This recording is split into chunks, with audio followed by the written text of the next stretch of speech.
암인데 굉장히 망설이시면 이제 암인데 치료를 할 수 없는 상황에 대해서 그때 말씀해 주셨을 때 그때가 저는 충격을 받은 거죠. 암 소식보다도 치료 자체가 안 된다 그럴 때.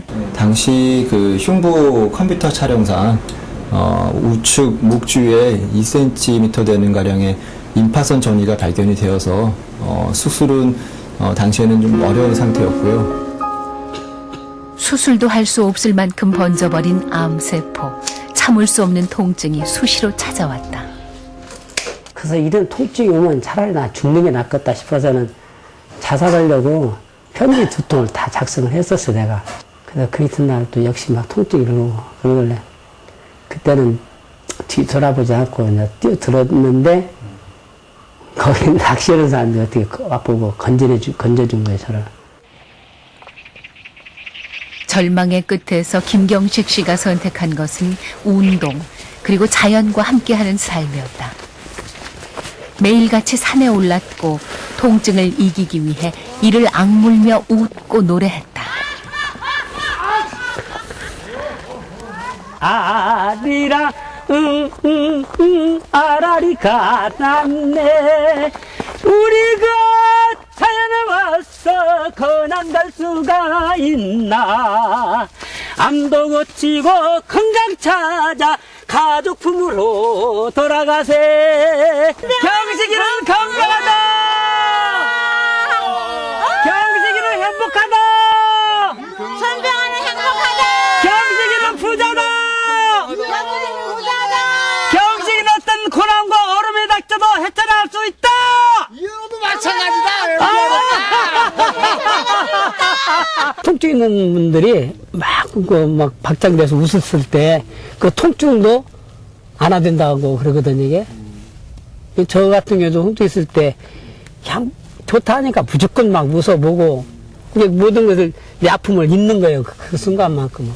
이게 저는 이게 딱 다니면서 지금이 그 얼마안치 계속 올라가면서 저는 웃고 이렇게 다녔어요. 다니면은 뭐 앞에 나타나는 사람들이 미친 사람 온다 한쪽을 비켜주고 네, 그런 오해도 받으면서 이렇게 생활했어요. 2008년 식도에 자리 잡은 암덩어리가 뚜렷이 보인다. 그런데 운동과 식이요법, 방사선 치료를 받은 후 암세포가 완전히 사라졌다. 지금 그런 부분, 식도 내시경상에서도 기존에 관찰되었던 식도암은 지금 흔적만 남아있고 저희가 조직검사를 시행했을 때 암세포도 지금은 관찰되지 않는 상태입니다. 현재로서는 지금 어느 정도 암은 완전히 지금 치유된 상태로 지금 판단되고 앞으로 면밀한 추적 관찰을 요하는 상태입니다.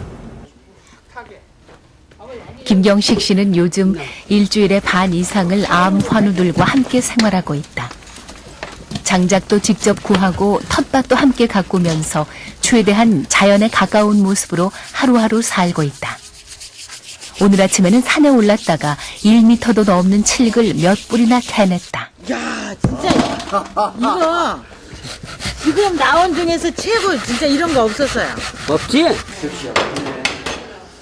식사 시간. 밥이며 반찬들 모두 직접 기르거나 유기농으로 재배된 거친 음식들이다. 여름에는 주로 전부 여기서 작업자도 다 하죠, 여기서. 암 박사가 있다고. 이곳에서 생활하는 사람들 대부분은 암 환우들이다.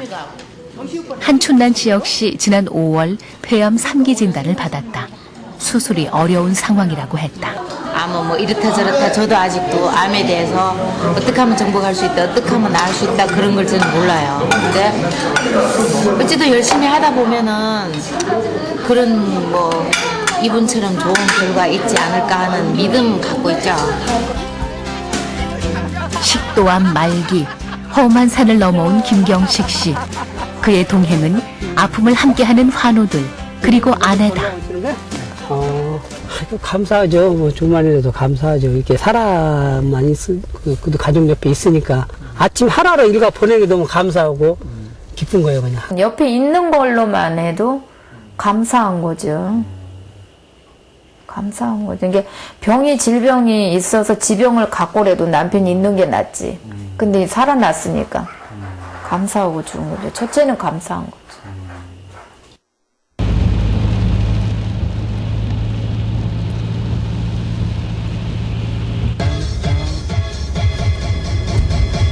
택시 안에 신명나는 음악이 흘러넘친다.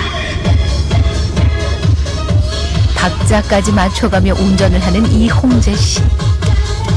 그의 첫인상은 그저 흥 많고 착한 이웃집 아저씨. 그런데 그런 그에게도 죽을 만큼 힘든 시간이 있었다. 2005년 간암 선고를 받은 것이다. 그때는 절실했죠. 그때는 뭐 이제 죽는 거라는 거는 이제 제가 예감을 했었어요. 저는 이 간암이 약한 2005년 촬영한 CT. 발생돼 있고 5cm 크기의 암이 발견됐다. 증거로는 환자의 복수를 동반하고 있고 간경화가 비교적 심한 편이었기 때문에 우선 근치적으로 접근할 수 있는 방법이 간이식밖에 없었습니다. 처음 암 발견했을 때는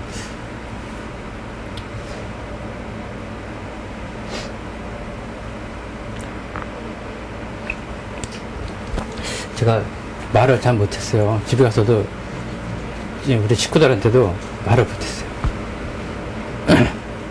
근데 그때 생각하면 괜히 이상한 걸 막 하네요.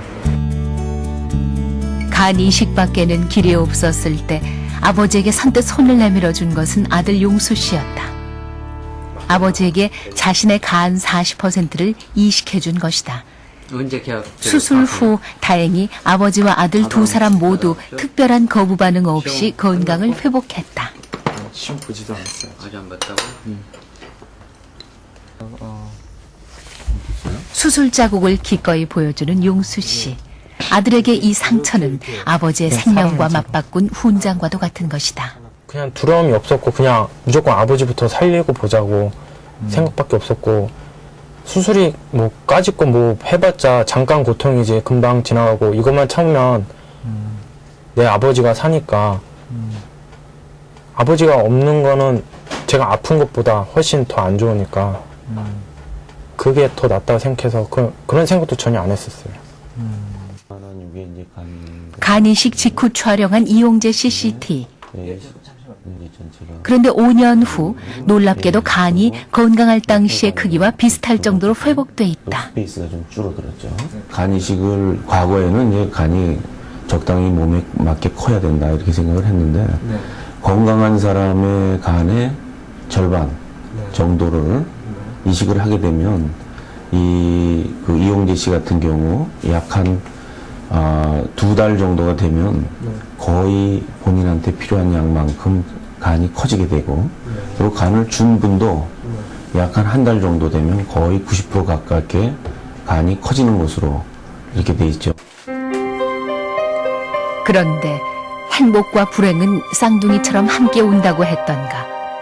행복도 잠시, 간 이식 후 1년이 지난 어느 날 이홍재 씨는 다시 직장암 선고를 받게 된다. 그때가 제일 눈물겨웠습니다, 사실은. 그때는 제가 죽는 줄 알았어요. 그래서 제가 유서도 쓰고, 가족들한테 쓰고, 가까운 친구들한테도 제가 썼었고. 여러 번에 걸친 항암과 방사선 치료 후 이홍재 씨는 직장암 제거 수술을 성공적으로 받았다. 종양이 직장에서도 아래쪽에 있었던 탓에 항문을 제거해야 했고 복벽에 만든 구멍을 통해 대변을 몸 밖으로 배설한다. 만약 3일에 안 가려줬다. 그러면 내용물이 안에서 그 사이로 흘러나오는 거죠, 이게. 그래서 항상 3일에 한 번씩은 갈아줘야 돼. 이게 제일 큰일이에요. 그러니까 몸 아프면 다른 건 다 괜찮은데 이게 걱정이에요. 자전거를 타기 위해 집을 나서는 이홍재 씨. 간암 수술 이후 꾸준히 일주일에 3번씩 자전거를 탔다. 직장암으로 2번째 고비를 넘겨야 했을 때도 페달 밟기를 멈추지 않았다. 간이식 수술을 받고서부터 건강 증진을 해서 제가 타기 시작했는데요. 왜 자전거를 선택을 했냐면 자전거 타면은 자기 자신에게 체력에 맞게끔 힘과 양을 조절할 수 있는 그 장점이 있다는 걸 제가 알고 그래서 제가 자전거를 선택을 하고 지금 타고 있는 겁니다.